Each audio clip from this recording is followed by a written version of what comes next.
Ja sam Melita Manojlović, NLP master trener i coach master trener. Šta to znači?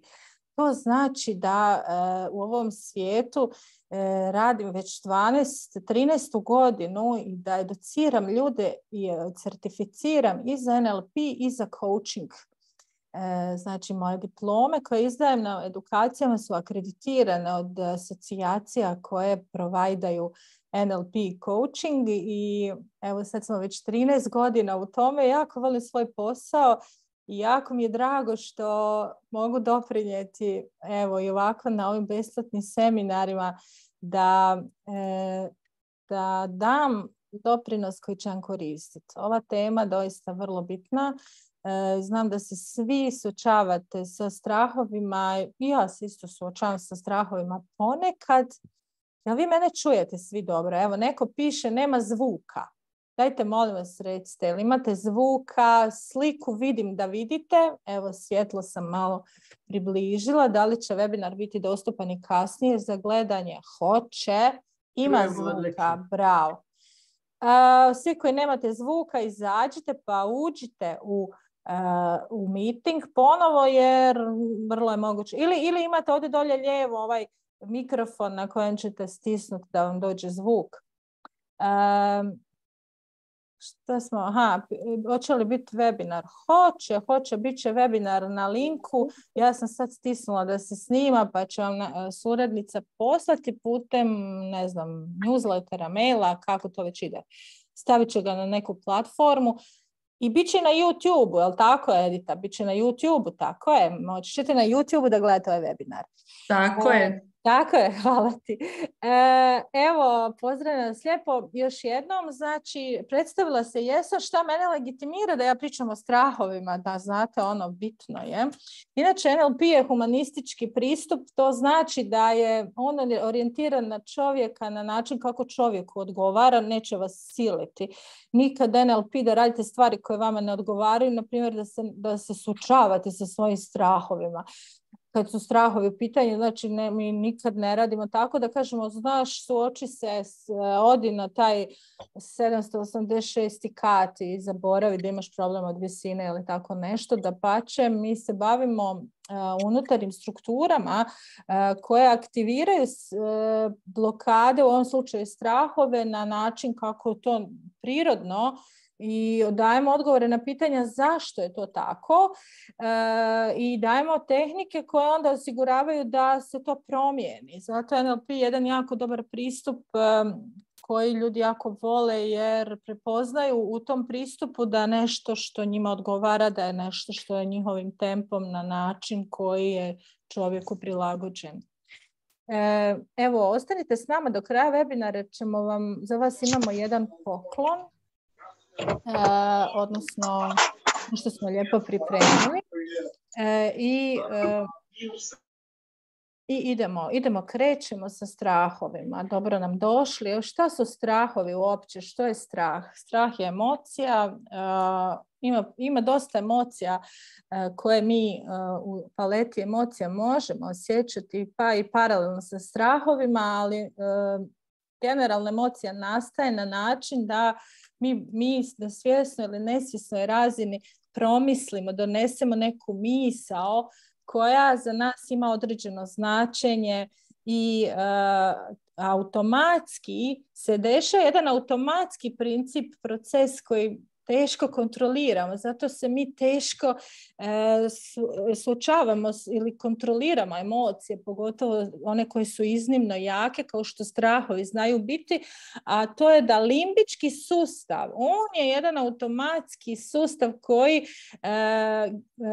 priljepljuje emociju odmah nakon što mi nešto promislimo. Recimo da u svijetu oko sebe primijetimo nešto što u našoj predodžbi znači opasnost. To može biti kolegica, to može biti visina, to može biti neki zadatak, to može biti partner koji nas podsjeća na nekog prethodnog ili prilika da ostvarimo ljubav.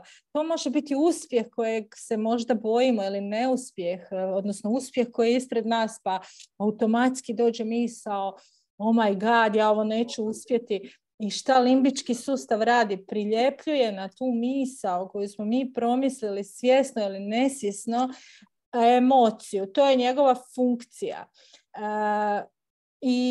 Ovisno o tome što mi mislimo, koje značenje situacijama u kojima se nalazimo dajemo, utoliko će misao biti pozitivna ili negativna, i utoliko će emocija biti pozitivna ili negativna. I to je onaj najveći izazov koji mi imamo u životu. Kad bi mi uspjeli kontrolirati svoje misli, mi bi bili na konju i sve bi bilo super u našem životu, ali to je jedan najizazovniji proces. Kako promijeniti misli. Zato sam ja za večeras pripremila tehnike koje će vam pomoći da vidite tog straha koji dođe kao posljedica tih misli, da ga se riješite, ali ću vam dati malo razumijevanja oko misli. Znate, mi strahove možemo riješiti dugoročno, odnosno možemo ih iščupati iz korijena, doslovno da se više ne pojavljuju u situacijama u kojima se uvijek pojavljuju. I to je moguće radom na sebi koji je dubinski rad na sebi. I tu vas naravno pozivam da nam se pridružite na edukacijama koje duže traju, koje imaju konkretne vježbe kroz koje vi prolazite da biste se rješavali toga na dubinskim strukturama, znači kao što je naš NLP Power Up ili naš NLP Practitioner. To je kada donesete odluku da ćete dubinski rješavati svoje problematike. A ovdje ću vam dati brzinske tehnike koje će vam pomoći da ad hoc riješite problem, što znači da se on može ponoviti, naravno, jer ste nešto odradili trenutno, pomogli ste sebi, a dugoročno treba na tome naravno poraditi. Znači, misao je jednako emocija. To zapamtite. Svaka misao ima svoju emociju. To su dva najbolja prijatelja, misao i emocija. I značenja koja mi dajemo situacijama. Na primjer, dođem u ured i vidim direktora da nije najbolje raspoložen. I moj sustav odgovara na pitanje šta to za mene znači. U tom trenutku ja izvlačim iz svoje memorije informaciju šta to za mene znači i automatski ako donesem zaključak danas će biti dan pun stresa jer je direktor nije raspoložen, ja nisam dovoljno dobra da iznesem današnji dan ili nešto sam kriva, on sad ima neku grimasu, sigurno sam nešto pogriješila, automatski će ta misao prilijepiti strah. Kod vas će se pojaviti strah, aktivirati i to se dešava nesvjesno. Daću vam danas i tehniku koja može malo pomoći kod tih misli, ali idemo mi prvo da razumijemo strahove. Znači, molim vas da razumijete da je strah emocija koja nije uvijek paralizirajuća, nego prosto je mi tako razumijemo. Znate, kad se podigne taj strah, mi se onda ostanemo u tome i dozvolimo mu da nas obuzme. I sad je ključna stvar da mi razumijemo koji strah stvarno nas treba da nas obuzme, a koji možemo razumjeti i nešto s njim napraviti. Da razumijemo od kud dolaze ti strahovi i da znamo šta ćemo s njima. Znači idemo prvo razumjeti koje sve vrste strahova postoje, odnosno zašto se oni aktiviraju, kada se aktiviraju, kako nastaju. Prvo je to da imamo one bazične strahove, realne strahove od nečega. Ja ću krenuti od ozdo prema gore na ovoj prezentaciji. Zato što su to oni basic strahovi, znate, bojim se zmije, bojim se visine, bojim se nekakvih ja se jako bojim zmija, na primjer čim je mrak neki, odmah se bojim zmije, da će mi zmija izletiti ili neka trava, na primjer, kad dođem u neku travu. Visine se ne bojim, sigurno sam da puno vas se boji nekih takvih stvari koje su svakodnevica koja nam se može dogoditi u životu. Bojim se psa ili bojim se aviona. Neki strahovi koji su realni, bojim se mraka, će me neko iza kuta naletit. I to su strahovi koji su, kako je rekla, bazični strahovi koje vrlo lako možemo riješiti. Iza njih naravno postoje neke spoznaje, postoje neka vjerovanja koja mi imamo, jer nekad nam je neko rekao ili smo se na neki način uvjerili, prosto znamo da su zmije opasne, znamo da visina je opasna, visina je jednako opasnost. Ali hoću vam reći da su to strahovi na kojima možemo odraditi nešto sada i ovdje pa da sebi pomognemo da prevaziđemo određenu situaciju. I da ću vam tehniku kako da to radi, kako da to napravite. Kada takav strah pređe u fobiju, to je već malo veći problem, gdje čovjek ima fobiju da, ne znam, od aviona, pa nikad se ne vozi avionom. Znači, sebi ograničava jedan dio života, znate. Svi mi nekad u nekom trenutku imamo strah od aviona, oh my god. Meni se par puta stvarno desilo da je bila neka situacija koja je malo rizična u avionu, pa naravno da ti se pojavi strah. Međutim, postoje ljudi koji se ograničavaju za to, to je već fobija. I to su neki, ajmo reći, realni strahovi. Sad svi drugi strahovi su predodžba naše koje mi stvaramo u svijetu oko sebe zato što imamo ili neka uvjerenja ili se nalazimo u nekom trenutku na nekoj točci života u kojoj bi nešto trebalo da se mijenja, pa imamo taj strah. Ili imamo neke strahove koji su nam utkani, kao na primjer, ja jako puno slušam i puno ste slali mailove, na primjer kad ste vidjeli da će biti ovaj webinar o svojim strahovima i baš mi je drago da jeste, zato što sam onda dobila predočbu koji su to vaši najveći strahovi, što bi naravno voljela da čujem. Pišite slobodno večeras u chat koji su vaši najveći strahovi. Dakle, na primjer, bilo je strah da ću izgubiti posao, pa je bilo strah da ću ostati sama, neću ostvariti partnera, strah da će me napustiti, strah od napuštenosti, strah od ostati sam, to nekako ta usamljenost, niko to ne voli. Strah od neuspjeha, strah od javnog nastupa, strah od javnog nastupa. Strah od samoće. To su neki najintenzivniji strahovi koji se dešavaju i sada pazite, takvi strahovi su, to su ova kategorija koja očituje ograničavajuća uvjerenja. Znate, jer na primjer, kad ja kažem imam strah da ću izgubiti posao i onda da vi dođete meni na coaching, da mi riješimo taj vaš strah, ja bi vas pitala šta je u tome problem. Da ćete izgubiti posao. A vi biste onda meni rekli, pa izgubit ću posao, neću imati novac. I kad ćeš izgubiti novac, nećeš imati novac. Šta je u tome problem? Neću moći da platim režije. Ok, i šta je u tome problem? I što dublje idemo u dubinsku strukturu, mi dolazimo zapravo do nekih drugih uvjerenja. Jer ako ja izgubim posao, najlakše mi je naći drugi posao. A zašto se aktivira strah? Pa aktivira se zato što imam neka uvjerenja koja su dubinska i koja govore o nečemu drugom. Govore o tome da ja, na primjer, imam strah da ću ostati sama, usamljena, nezaštićena, nemam pomoć. Znači idemo u dubinsku strukturu u kojoj me taj strah linka na neku moju traumu koju sam preživjela u djetinjstvu ili koja generalno postoji kod mene.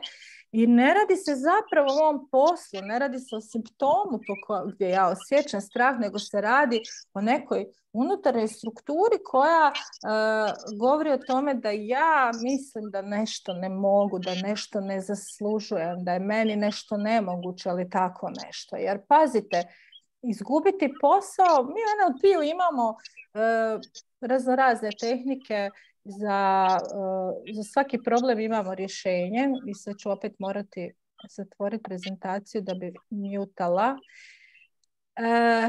A jedna vrsta tehnika koja se zove reframing kaže okreni problem s druge strane.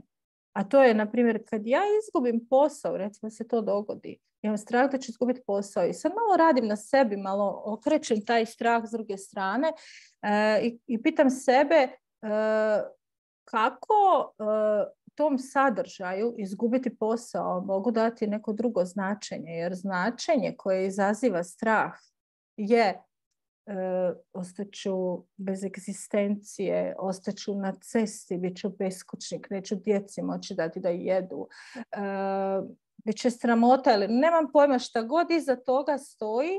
Radi se zapravo o tome da ja dajem značenje, otkazu dajem određeno značenje koje linka emociju straha. To značenje koje dajem linka emociju straha, ali ako otkazu dam drugo značenje, imam sada priliku da promijenim posao ili da se otvorim za neke nove mogućnosti, ta misao će linkati drugu emociju. Kao što smo rekli, misao jednako emocija. Znači ono što mi mislimo, to izaziva naše emocije i stavlja nas u stanje koje onda kreiraju i naše nove rezultate. Znači, ako ostanemo u tom strahu, odnosno u tim mislima, mi ćemo se vrtiti u krug i možda ćemo čak i svjedočiti tom samoostvarujućem proročanstvu, ne daj Bože,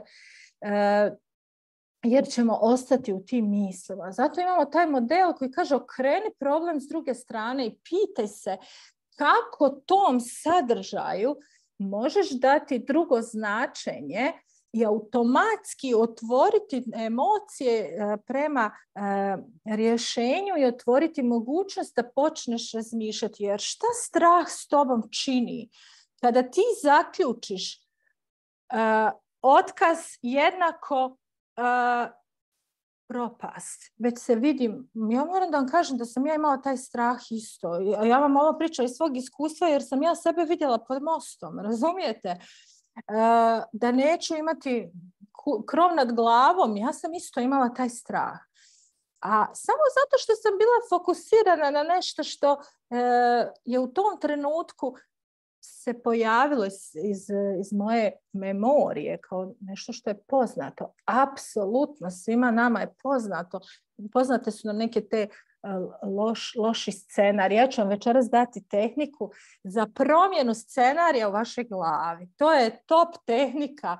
Znači, kad ja pomislim, dođem na posao, vidim da je bila greška koju sam napravila. Ja, kolege, cijeli tim.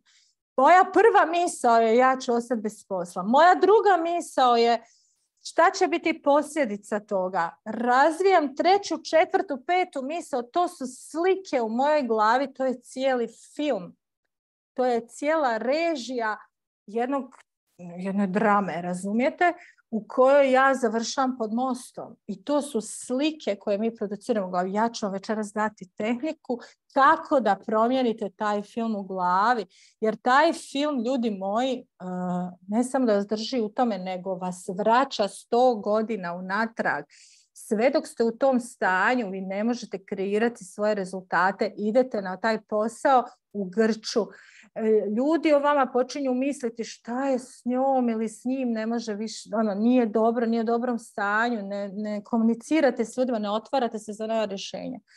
Znači, ti filmovi koje mi produciramo u glavi, oni su nama od nekud poznati. Ako hoćete da se riješite temeljno strahova, moramo otići u povijest i pronaći gdje su oni nastali, kako su ti filmovi uopće došli do vas.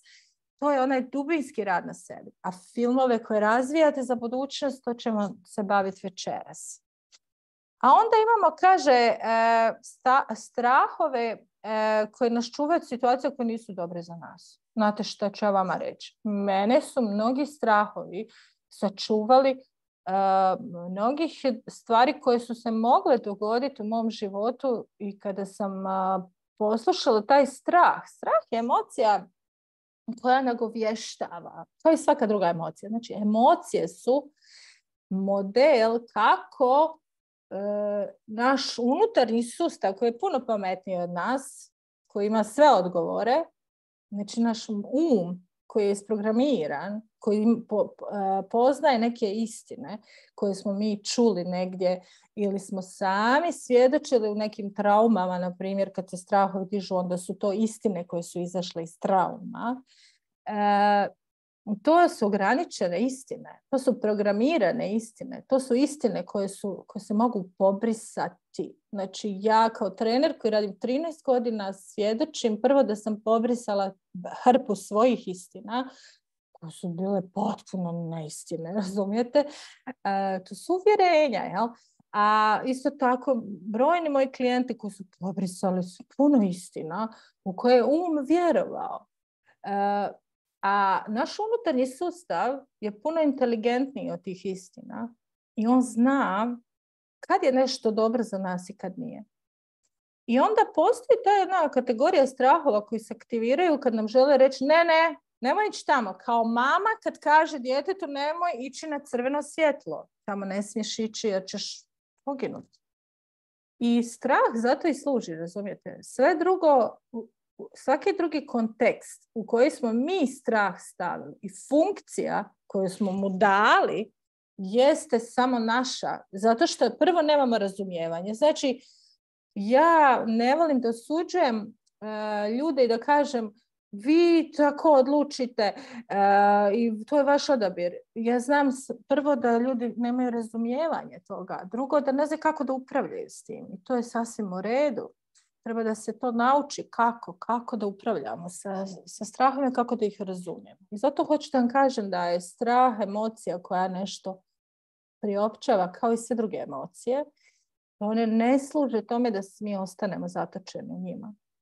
Nego prosto da nam daju kao navigacija, skreni lijevo i desno. Znači kad vi dođete u situaciju u kojoj trebate da donesete odluku, lijevo ili desno, i pomislite na lijevu opciju i pomislite na desnu opciju. Ona opcija s kojom ste vi protočni, na kojoj osjećate potpuni mir u sebi, to je vaša opcija. Ona opcija gdje osjećate bilo koju drugu emociju koja je vama neprihvatljiva, nije dobra, to nije vaša opcija. To nije vaša opcija. Jer čak iako je ova lijeva strana bolja od ove desne, vjerujte mi, sustav je izabrao put, vaš put. Znači, izabrao je kojim ćete vi putem doći do svog cilja. Možda će taj put biti malo okolo, naokolo, ali je najbolji za vas.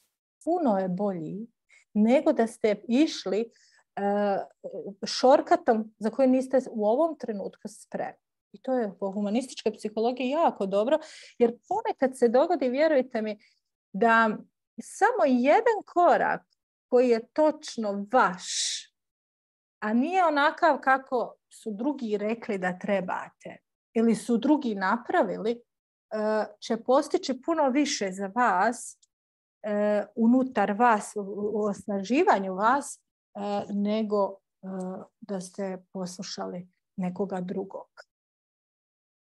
I to je strah koji onda nagovještava da nešto stvarno nije dobro za vas.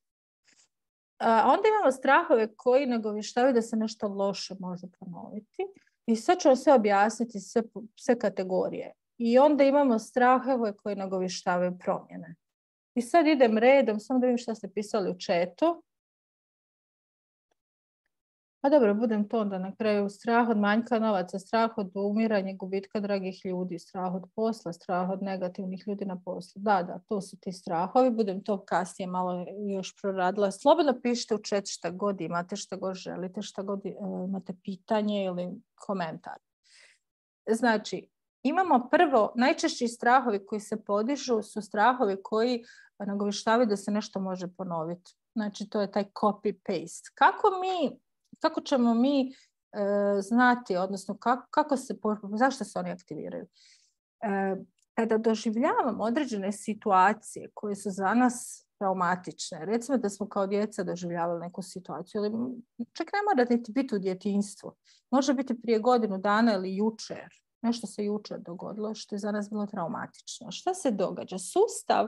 U sustav ulazi informacija, dogodilo se to i to, i ulazi zajedno sa tim emocije, sve koje su povezane, sve što smo doživjeli u toj traumi. Znači, recimo da nas je jednom ostavio partner, iznevjerio nas, mi smo se tom informacijom povezali određene emocije. Šta je ta situacija za nas značila u tom trenutku? Izdaja, prevara, osjećaj manje vrijednosti, bezvrijednost, šta god da je tada bilo plus strah, se pohranilo u sustavu kao jedan intenzivan događaj koji sustav treba da razgradi. I sad jako važno što ću vam ovo reći je da sustav razgrađuje sve što uđe u sustav na način da preko noći kada mi spavamo, ne znam jeste znali, to se zove REM faza, nekoliko sekundi se dešava to da se naše oči miču lijevo desno velikom brzinom. Znači, to se događa najčešće pred zoru i jako nam se često zna dogoditi, na primjer, ako ne spavamo dovoljno i ujutru se digne, na primjer, treba ići na neki put, šta ja znam, pa se dižemo ranije, da se budimo umorni. Iako smo spavali, šta ja znam, 5-6 sati, smo dočekali REM fazu koja je razgradila opterećenja koja su bila jučer. I pogotovo kada uđe opterećenje trauma, sustav ne može da razgradi to jednostavno, nego treba vremena, nekad i godine, da bi razgradio određenu traumu. A sve dok je ne razgradi, dok se ona nalazi u sustavu, on registrira u vanjskim uvjetima sve što je slično onome što se dogodilo. To su asocijacije onome što se dogodilo kad je trauma nastala i aktivira strah kao alarm. Znači, iznevjeri me partner, bila mi to velika trauma. Dobila sam otkaz, bila mi to velika trauma. Šta se još možda umre neko, bila mi ta velika trauma. Znači, ostala sam prerano bez roditelja ili bez prijatelja ili prijatelji me napuštaju. To mi je velika trauma. Znači, parametri, neke asocijacije koje je mozak zapamtio kad se to desilo. Sustav pohranio traumu nije razgradio, samo je pohranio i pokušava razgraditi vremenom. U svakom sljedećem iskustvu koje liči na to će podići strah. Prvo će podići strah. Zašto? Da vas blokira i kaže ne idi tamo, ne idi, ponovit će ti se. Onaj te iznevjerio, sad će te opet i bit ćeš iznevjerio. Jer šta? On registrira da ti ne želiš proživjeti isto. Ne želiš biti u tom lošem stanju. Ne želiš da ti izgubiš posao. Ne želiš da te ostavi prijatelj. Ne želiš da neko umre. I to je taj strah koji se podiše i blokira da vi napravite nešto što će vas izvesti iz zone komfora. To se zove zona komfora. Zašto mi ljudi ne mijenjamo posao? Zašto mi ljudi ne dozvoljavamo partnerima da nas omalovažavaju? Zašto mi uopće nemamo partnerske odnose? Zato što smo imali traume prije i onda se ni ne upuštamo. Taj strah nas blokira da zakoračimo naprijed. Strah da će se nešto ponoviti. To su i mnogo jaki strahovi. E sad, šta taj strah od nas hoće? Taj strah ne želi, vjerujte mi, funkcija, jedan organizam, jedan koliko god bio automatski i jednoličan, on ne želi da vi stagnirate. On ne želi da se vama ponavljaju iste situacije. Zašto vi uopće privlačite onda po zakonu privlačenja iste i slične situacije? Zato da promijenite svoje ponašanje. Znači, ako ste prošli put dozvolili onome da vas povrijedi i ako ste prošli put na poslu imali situaciju u kojoj je neko, ste vi nešto napravili, neko drugi je nešto napravio pa je došlo do vašeg otkaza. Sustav će sada alarmirati.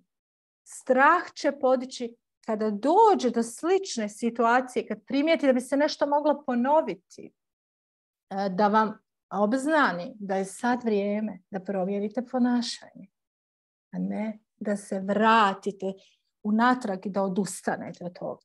Znači, ako je bio partner kojem ste vi dali ljubav, pažnju, sve u životu i on vas iznevjerio, koja vam je to lekcija? I sad pazite lekcije. Lekcije nisu tu isto da vi sad zaključite ja neću nikome dati ljubav, ja nikome više neću vjerovati. Ne, to su pogrešni zaključci, to su nova vjerovanja koja vas ograničavaju, nego upravo druga stvar. Šta je to što ja nisam imala u sebi. Pa sam dozvolila tom partneru da me tako omalovaži. Nisam imala vrijednost. Na primjer, ako sam omalovažena, to je sigurno siguran simbol da ja nisam imala svoju vrijednost. Šta sam točno radila u ponašanju pa sam pokazala toj osobi da može. To moram prestati da radim. Znači, ne da ja novog partnera sad ja njega omalovažavam. Znate kako ljudi koji su povrijeđeni u svoju obranu jako često povrijede druge. I to je jako pogrešno, znate, jer onda stalno se vrtimo u traumama. Nego šta ja treba da uradim u tom odnosu novom, da dokažem svoju vrijednost, kako ja treba da se ponašam pa da vrijednujem sebe malo više. To su neke minimalne promjene u ponašanju koje drugoj osobi šalju poruku vaše vrijednosti. To je ono kako ja sebe vidim i kako ja sebe poštujem, a ne ugrožavam druge. I automatski, kad imate tu namjeru i kada razmišljate da će se vaše ponašanje promijeniti u tom kontekstu, strah se neće podići. Niti ovaj koji je pod traumom. Jer ovaj se podiže onda kada je trauma aktivna i vi razmišljate na isti način. I on vidi da ćete ponoviti. Ponovit ćete jer niste naučili svoju vrijednost i sad će vam doći novi partner i on će vas opet obezvrijediti. Znači, traži od vas promjenu kako da vi promijenite svoje ponašanje, a da to bude ekološki. Mi u NLP-u kažemo ekološki, za sve dobro. Znači, to su strahovi koji nagovještavaju da se nešto može ponoviti. Oni će vas ograničiti, razumijete? Ako puno stvari smo proživjeli, puno trauma u životu. Za traume mi u NLP-u imamo značajne tehnike koje iscjeljuju traume i koje te strahove čupaju iz korijena i one se onda više ne pojavljuju. A više se ti strahovi ne dižu i više nema tih asocijacija copy-paste. Ne ponavlja se isti obrazac, razumijete? Jednom ga iščupamo van i on se više ne ponavlja. A šta ću vam ja sada dati? Ja ću vam sada dati, obećala sam jednu brzinsku tehniku koja će vam pomoći da vi u trenutku kad jeste pred nekom odlukom i vidite da će vas taj strah paralizirati jer ste već preživjeli traumu, to vas asocira na nešto, sigurno ćete se sjetiti što je to. Jer ako ste jednom izgubili posao, vi sada imate strah da izgubite posao ponovo, je li tako? Iako je to za vas bilo traumatično, naravno. Ako niste promijenili značenje tom događaju i rekli sebi, ovo mi je prilika da napredujem, ovo mi je prilika da nađem drugi posao, nego ste ostali u traumi, onda treba da iscijelite svoju traumu. Kako ćete raditi na tom strahu? Rekla sam vam da sustav pokušava traumu riješiti u REM fazi. Kad vi spavate, ona obrađuje sve što ste danas unijeli. I onda se probudite ujutru odmorni ili neodmorni. Ovisi koliko ste opterećenja unijeli, koliko ste trauma unijeli jučer. A sad zamislite godinama, koliko danas imate godine, ja 43, i da u svojoj 28. nisam počela rad na sebi i NLP, ja bi danas bila polumrtva žena, jer sam toliko trauma do 28. imala, a od 28. na ovamo još i više i stalno se ponavljaju, razumijete? I bez obzira što ja sada imam svijest, pa se lakše nosim sa svojim traumama, ali dalje se ne događaju, razumijete? To što sam ja NLP trener, neće trauma da mene zaobiđe. Prosto se događa, razumijete? Zato što je život amplituda. I znači, ta opterećenja koja nosite od prije, sustav pokušava stalno da obradi, ali ne može, razumijete? Ne može, čak i godinama, neke traume koje su intenzivne. I onda stalno svjedočite jednim te istim situacijama i dolazite u situaciju da se stalno dižu strahovi. Jer i ovo je bilo traumatično, i ovo, i strahovi stalno alarmiraju. Oh my God, ne možeš živjeti od njih. REM faza jeste jedna super stvar, zato što ona razgrađuje opterećenja. Kad se vama aktivira strah, ljudi moji, najbolje što možete napraviti sa sobom. Prvo da znate da se sada aktivirala jedna trauma koja je iz prošlosti sigurna. Ako je se sjetite, odlično. Odlično. Isti tren, zaustavite proces gdje god se nalazite, osim ako niste na poslu i baš na nekom sastanku, i pronađite 2 točke u prostoru koje su dovoljno udaljene, tako da kad gledate u jednu i u drugu imate veliki raspon. Da biste izazvali tu REM fazu, budnu REM fazu ili bilateralnu stimulaciju hemisfera. Znači ova tehnika se zove leptir tehnika, a ona radi po principu bilateralne stimulacije hemisfera. Što se dešava u toj REM fazi kada mi spavamo po noći, da bismo mi našem sustavu pomogli da se on rasterećuje strahova, novih informacija, starih trauma, treba da je iniciramo u budnom stanju kako bismo bilateralno stimulirali lijevu i desnu polutku mozga da bi došlo do razgradnje. I ta bilateralna stimulacija se dešava najbolje kad se oči miču brzo, velikom brzinom lijevo, desno, lijevo, desno, lijevo, desno. Ali se ona može izazvati i tapkanjem lijevo, desno, lijevo, desno, lijevo, desno, što možete ovako napraviti.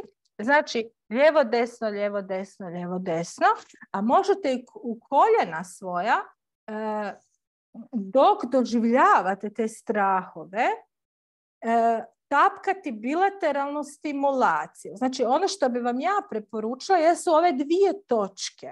Ja sam to, na primjer, radila u ekstremnim situacijama kada, na primjer, avion.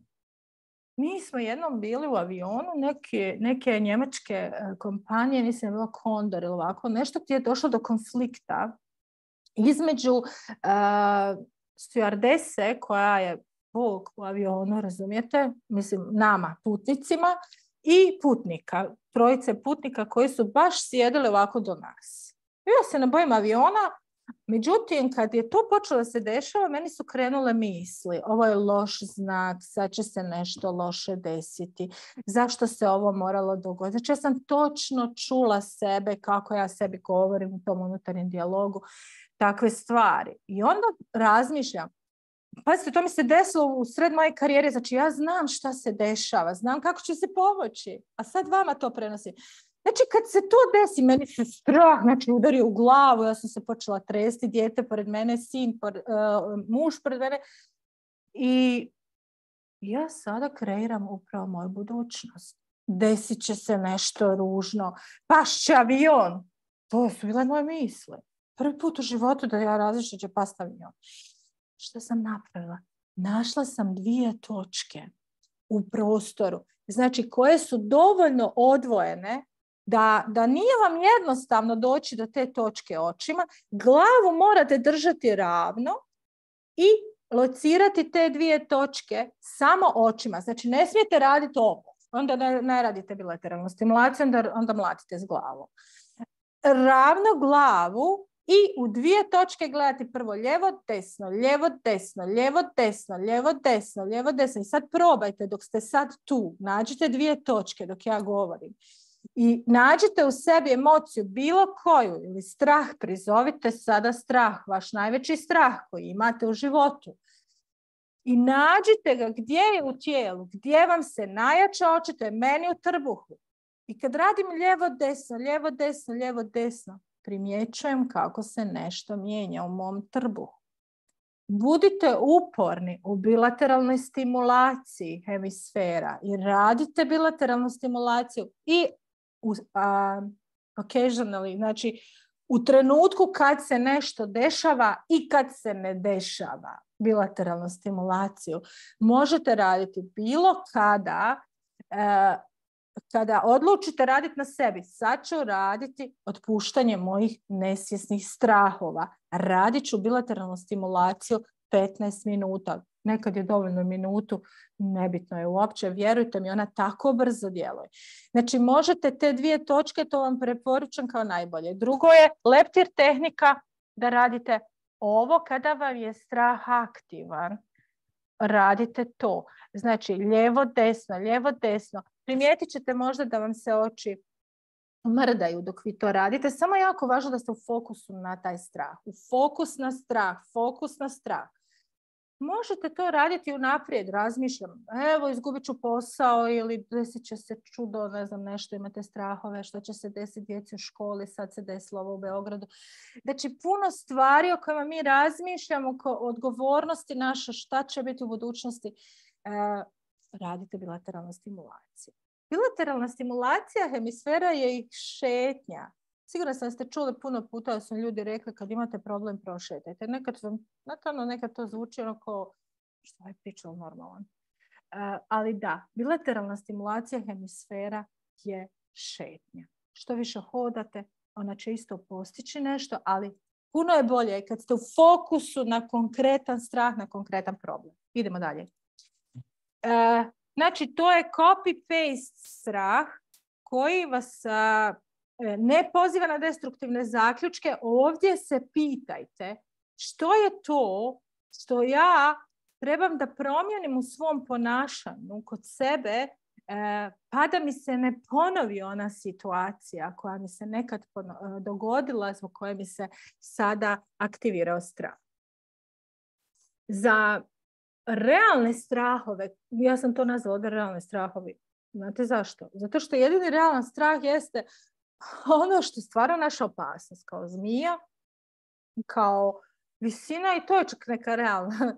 Pazi se da ne pređeš tamo pa da ne padneš, ili neki drugi strahovi koji se stvarno mogu dovesti u opasnost. Zato sam ih nazvala realni strah, jer svi drugi nisu realni.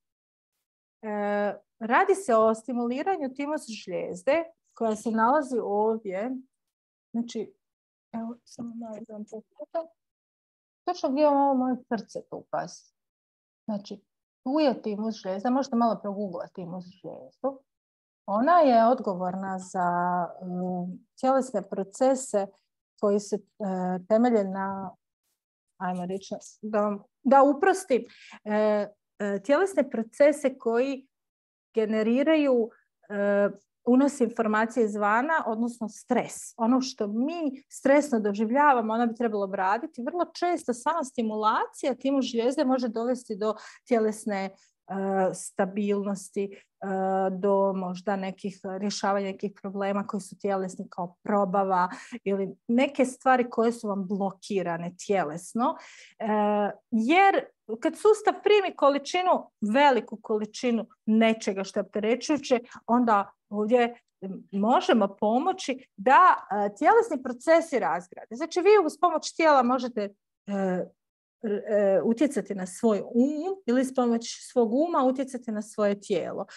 Povezanost je emocija. Znači, hoćete li vi biti u grču, ovisi o tome što mislite koja je emocija iza toga. Znači, koje značenje dajete situaciji koja je emocija iza toga došla. Znači, strah, i tada ćete biti u grču. I što puno ste dana u grču, to ste onda tjelesno loše. I onda odete na masažu pa se malo opustite. A druga opcija je da stimulirate timus žlijezde. Znači, evo sad sam ja baš obukla ovu haljinu, nisam trebala nju da vam pokažem. Znači, ovo napravite ovako šaka da vam bude poluotvoren, ne da stisnete pesnicu, nego lagano da dobijete ovaj jedan moment koji će osigurati da laganim tempom stimulirate svoju žlijezdu. Pazite se, molim vas, ova žlijezda je jako moćna, pogotovo za stres, za strahove i za tjelesne procese.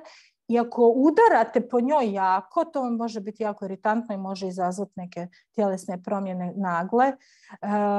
Budite nježni i sa njom lagano rukom stimulirajte i uvijek budite u fokusu na to što se dešava kod vas. Sad ćete me pitati koliko dugo.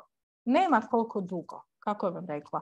Znači, ovisi o tome koliko ste fokusirani na to što se dešava kod vas i koliko stimulirate tempom koji vama odgovara. Neko je tražio da snimamo, dobit ćete snimku. Tempom koji vama odgovara i primijetite što to čini sa vašim stresom, sa vašim strahom i sa vašim tijelom. Ove dvije tehnike možete koristiti odmah sada kad se strah dešava i momentalno će vam otpustiti strah. Znači, to su dvije tehnike. Molim vas da se sjetite i da ih koristite, jer ja se, na primjer, nekad ne sjetim.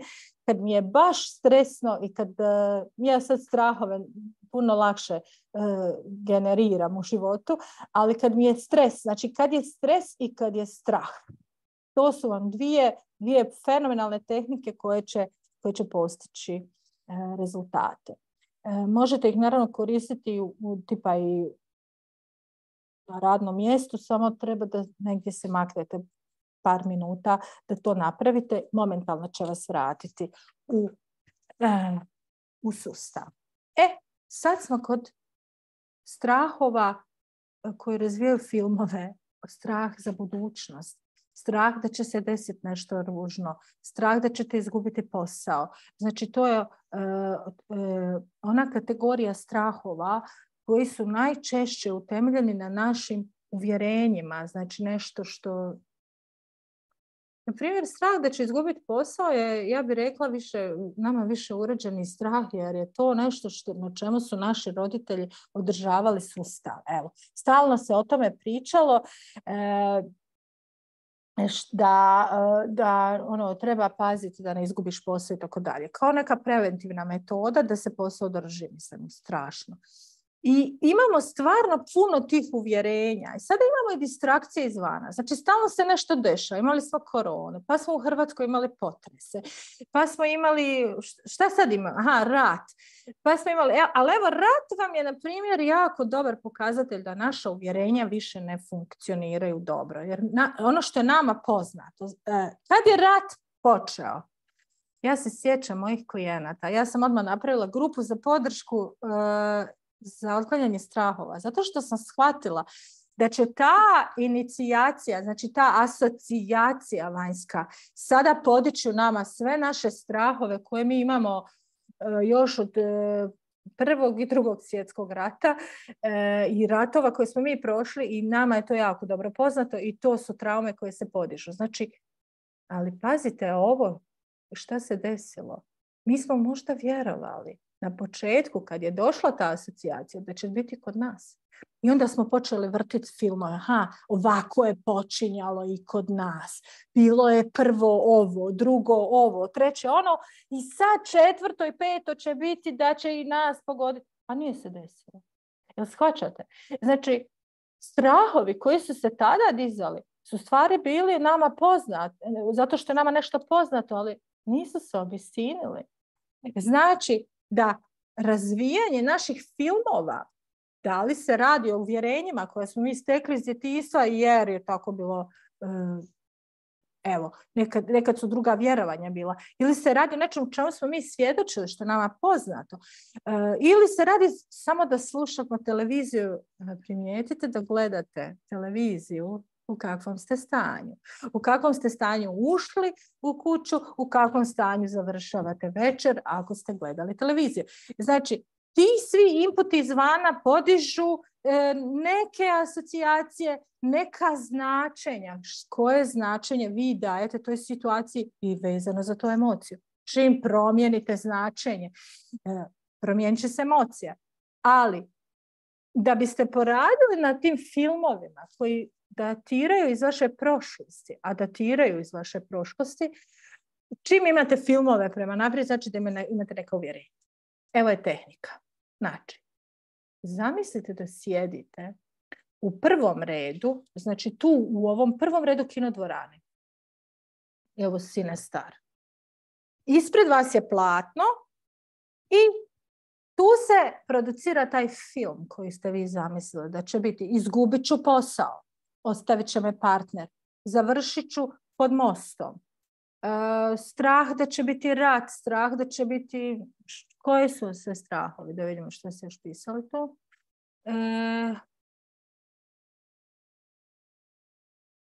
Fizička manifestacija, meni strah tjelesno očite u vidu grčaja u crijevima. Imam strah od ispita i strah kako ću... Ok, znači filmovi. Koji su to filmovi koji razvijate kad razmišljate o toj budućnosti, o tom strahu? Platno je ispred vas i razvijete film u nekoliko slajdova. Znači, prvi slajd, kad vi imate taj strah, šta se dešava u vašoj predodžbi prvo?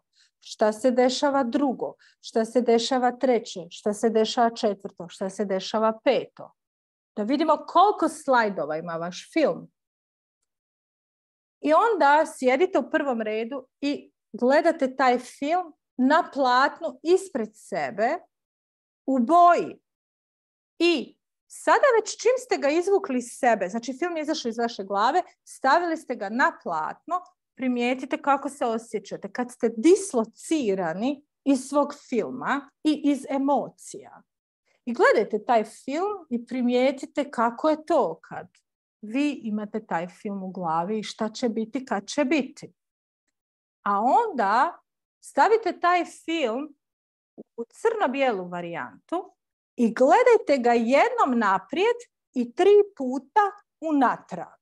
Znači kao da se film premotava od natrag prema naprijed, od natrag prema naprijed, od natrag prema naprijed. Ok.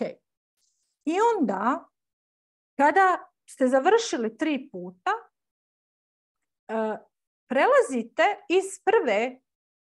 iz prvog reda u treći red. I šta onda radite? Onda gledate sebe u prvom redu kako gledate film. Isti taj film sa 5 slajdova, jednom naprijed 3 puta unatrag, jednom naprijed 3 puta unatrag, jednom naprijed 3 puta unatrag. Ovo se zove tehnika višestruke disocijacije. Kada smo mi u osjećaju, kada smo mi u emociji, kada mi doživljavamo u svom tijelu emociju, onda ona dobija primat i automatski sve više i više i više i više raste. I onda idemo u sljedeću disocijaciju. Sjedamo, na primjer, u 7. i gledamo sebe u 3. redu i sebe u 1. redu kako gledamo film. Jednom unaprijed 3 puta unatrag. Jednom unaprijed 3 puta unatrag. Jednom unaprijed 3 puta unatrag. Znači 3 puta 3, 3 puta 3. I primijetite šta će se dešavati kod vas u vašem emocionalnom sustavu. Koja promjena će se dogoditi na emocionalnoj razini, na razini misli, na razini slika koje producirate, na razini unutarnjeg dijaloga. Šta će se mijenjati? Ostanite u fokusu na film i na proces. I onda još za kraj sjednite u zadnji red i onda vidite 4 verzije sebe koje svi sjedite u kinodvorani i gledate film. Ona prva osoba gleda film i gleda ga jednom unaprijed 3 puta unatrag, jednom unaprijed 3 puta unatrag, jednom unaprijed 3 puta unatrag. I primijetite kako disocijacija na vas djeluje. Dislocirano znači izaći iz, ajmo reći, svojih cipela i promatrati situaciju iz vanjskih uvjeta. Automatski će se promijeniti neke misli, automatski će se na te misli prilijepiti neke druge emocije, automatski će vaš odgovor biti drugačiji. Konkretno ova tehnika postiže vrlo često da taj film postane onako, kako bih rekla, bez veze. A jako je važno da znamo da onda kada nešto izvučemo iz sebe, kad stavimo na platno, onda i osvijestimo puno stvari. Znači, kad stavite taj film na platno, postaće vam jasno puno toga, razumijete, da li je to istina i kako bi moglo drugačije. Kad gledate iz jedne druge pozicije, vrlo je moguće da će vam doći neki novi zaključci. Jer ključno jeste zapravo da cijelo vrijeme mijenjate misli. Misli će promijeniti vaše emocije. Ok, probajte ovo. Ja sad nemam mogućnost s vama da ovo da napravim, jer smo mi na webinaru i prosto nije tako koncipirano. Ali evo još jedna tehnika. Znači, ova slika jako dobro objašnjava koliko smo mi zapravo asocirani u svoj strah. Asocirani. Znači, kad se strah pojavi, on nas obuzme. Ali imate vi osjećaj da vas strah obuzme tako da je cijelo vrijeme u vama ili čak oko vas. Znači, on je toliko prisutan da ukoči tijelo, da jednostavno vas dovede u neku čahuru. Vi se učahurite u tu čahuru. I sad ta čahura, ona ima svoj oblik, na primjer, ali što vam hoću reći što je jako važno da znate? Svaka emocija ima svoj rok trajanja.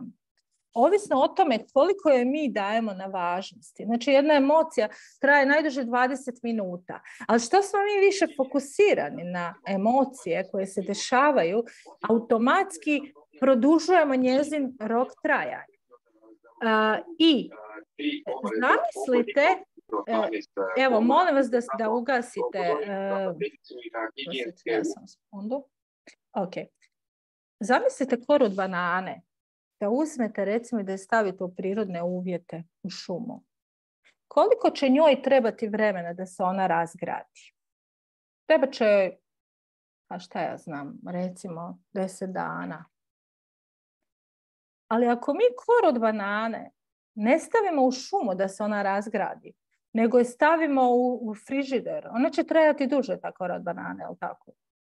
A treba da se razgradi. Znači, emocije su tu da ih razgradi. I što više stavljamo fokus na njih, stavljamo ih u prvi plan, one više rastu. Prvi korak, prihvatite da osjećate strah. Što ga više odbijate, na taj način stavljate fokus. Imam strah, imam strah, imam strah. Odbijate da ga propustite kroz sebe. Jer strah je kao i svaka druga emocija. Emocija koja bude i prođe. Da ga vi ne stisnete i ne držite fokus na njemu, on bi se za 20 minuta sam razgradio. Ali misli koje se nastave držati strah, one drže koru od banane u frižideru. I onda opstane koru od banane mjesec dana. Zato je jako važno da sebi pomognete da razgradite strah koji se pojavio tako da ga propuštate. Ok, disanje, fokus na dah, fokus na sada, dah, samo fokus na dah, znači ja sada dišem. I samo sam na fokusu na to, udah, izdah, vjerujte mi. Disanje, ako uspijete 10 minuta aktivnog, svjesnog disanja, nema straha. To je jedna stvar. Druga stvar, ako ne uspijete, onda vas vaš strah obuzme. On vas uzme. Znači on je tu, on vas čahuri, ako vas drži vas ovako. Ovu žanu što drži u ovoj, kako se zove ova posuda. Ok, i kad je to tako, imamo tehniku i za to. Znači, kad je on već tako tu, zatvorite oči, osjetite ga. Sad stavite fokus na svoj strah. Odlučili ste sad da ćete na tome poraditi. Sad fokus na strah. Gdje je on? Gdje je? Recimo da je u trbuhu, recimo da je u glavi, recimo da je dominantno. Gdje mu je epicentar? Gdje ga najjače osjećate? Možda ga osjećate skroz oko sebe već. A može biti da je negdje u nekom segmentu tijela. Ok, tu je. Fokus na njega i onda zamislite mentalno kako ulazite u potpunosti u taj strah kao ova osoba ovdje što se nalazi u ovoj tegli. Uđete u taj strah i onda prepustite mu se. Dozvolite mu da prihvatite ga. Znači, prihvatite ga jer sve dok vas drži ukočeno, znači niste ga prihvatili. Niste ga propustili. Niste ga propustili da prođe, da se razgradi 20 minuta, jedan dan. Nije bitno. On drži vas stalno. Neka ga sada tu. Idemo ga sada razgraditi. Znači, razgraditi ga možete kad uđete u njega i osjetite da je skroz oko vas. Znači, doslovno da se proširite preko njega je jedna varijanta. Znači, da stisnete u potpunosti, da se proširite preko njega ili da zamislite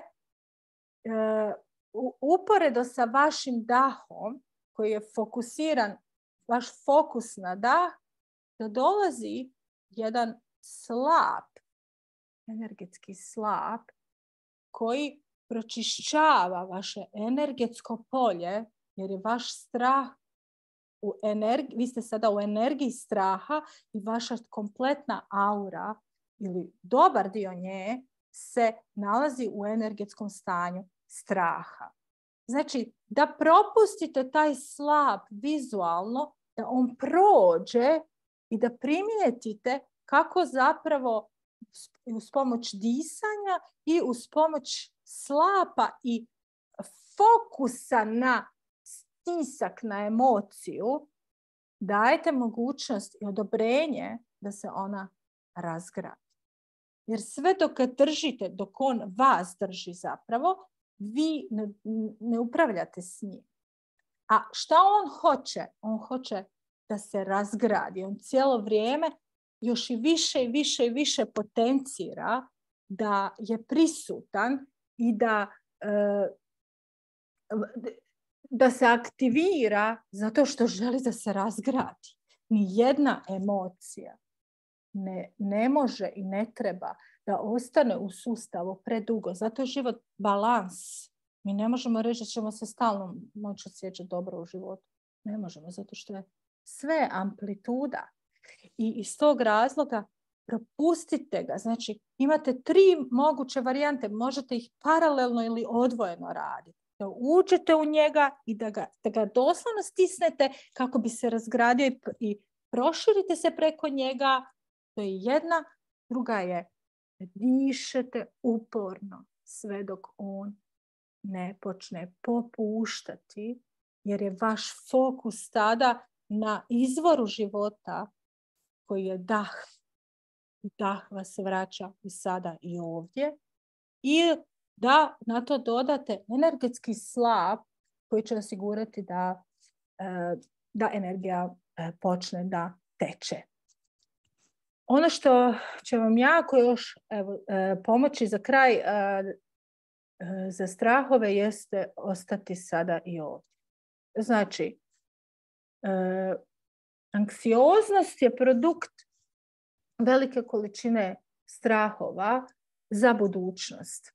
Ili anksioznost je u stvari model koji objašnjava da mi nešto hoćemo biti u budućnosti, a još nismo tamo stigli. Znači nešto nam je nedostižno.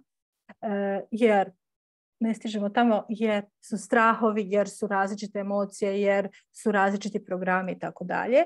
I onda se preporuča zapravo da dođemo u doticaj sa zemljom, kamenom, drvetom, da dođemo u doticaj sa vodom, znači sa izvorom života koji će nas vraćati u sada i ovdje, zato što strah kad postane preintenzivan, on zavrti i čovjek više ne zna ni gdje se nalazi ni šta radi.